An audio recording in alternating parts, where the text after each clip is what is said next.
You may have heard about the Quran's idea of paradise being 72 virgins, and I promise I will come back to those virgins.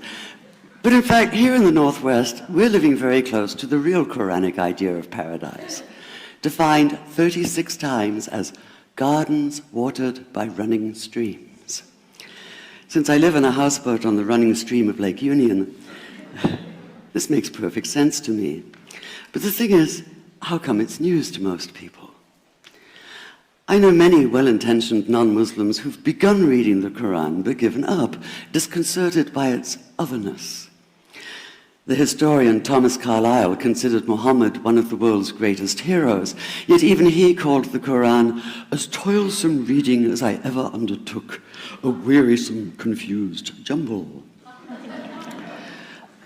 Part of the problem, I think, is that we imagine that the Quran can be read as we usually read a book, as though we can curl up with it on a rainy afternoon with a bowl of popcorn within reach, as though God, and the Quran is entirely in the voice of God speaking to Muhammad, were just another author on the bestseller list.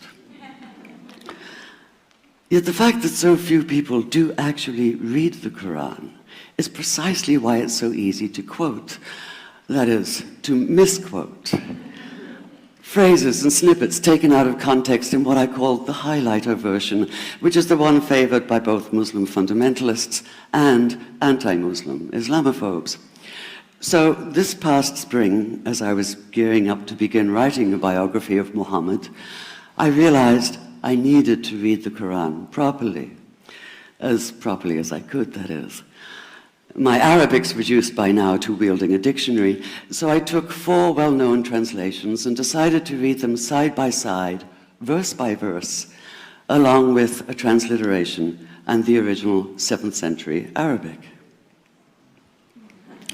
Now, I did have an advantage. My last book was about the story behind the Shia-Sunni split, and for that I'd worked closely with the earliest Islamic histories, so I knew the events to which the Quran constantly refers, its frame of reference. I knew enough, that is, to know that I'd be a tourist in the Quran, an informed one, an experienced one even, but still an outsider, an agnostic Jew reading someone else's holy book. So I read slowly.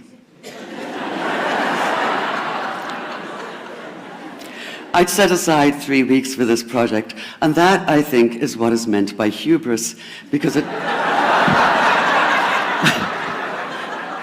turned out to be 3 months.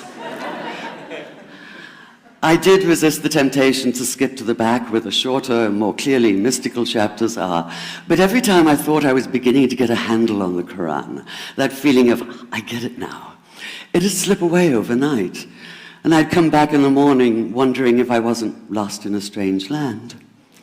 And yet the terrain was very familiar. The Quran declares that it comes to renew the message of the Torah and the Gospels, so 1/3 of it reprises the stories of biblical figures like Abraham, Moses, Joseph, Mary, Jesus. God himself was utterly familiar from his earlier manifestation as Yahweh, jealously insisting on no other gods. The presence of camels, mountains, desert wells, and springs took me back to the year I spent wandering the Sinai desert. And then there was the language, the rhythmic cadence of it, reminding me of evenings spent listening to Bedouin elders recite hours-long narrative poems entirely from memory.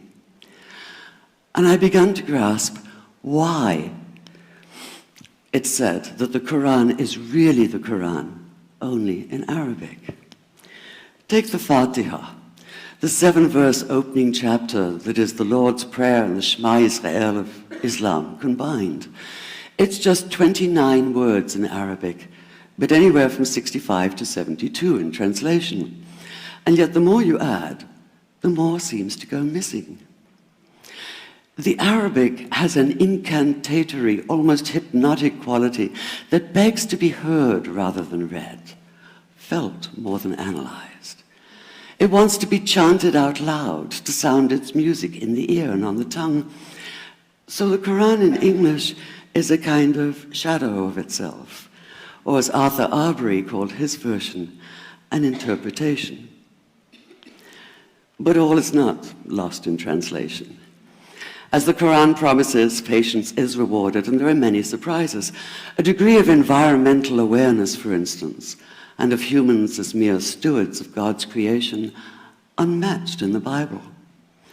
And where the Bible is addressed exclusively to men, using the second and third person masculine, the Quran includes women, talking, for instance, of believing men and believing women, honorable men and honorable women.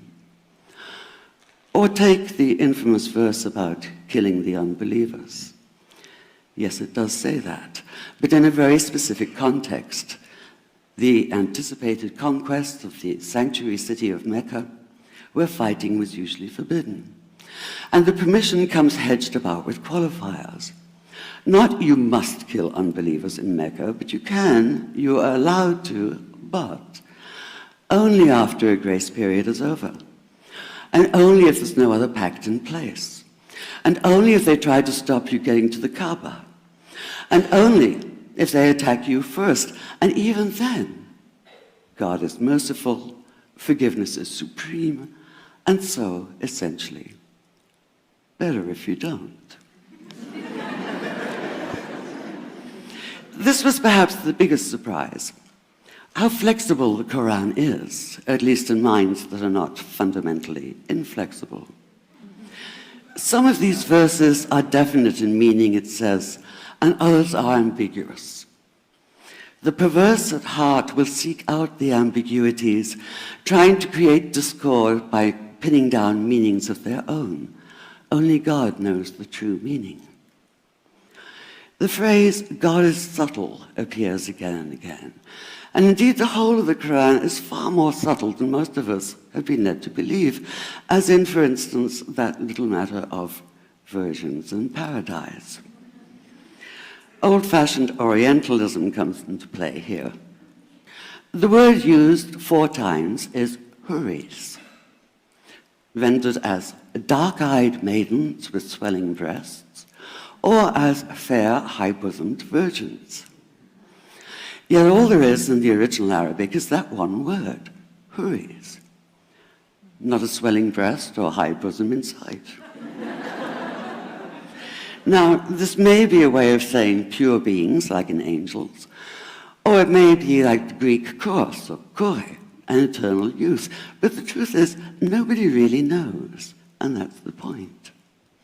Because the Quran is quite clear when it says that you will be a new creation in paradise, and that you will be recreated in a form unknown to you, which seems to me a far more appealing prospect than a virgin.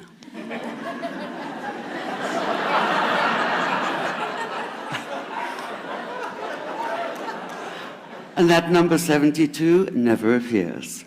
There are no 72 virgins in the Quran. That idea only came into being 300 years later, and most Islamic scholars see it as the equivalent of people with wings sitting on clouds and strumming harps. Paradise is quite the opposite. It's not virginity, it's fecundity, it's plenty, it's gardens watered by running streams. Thank you.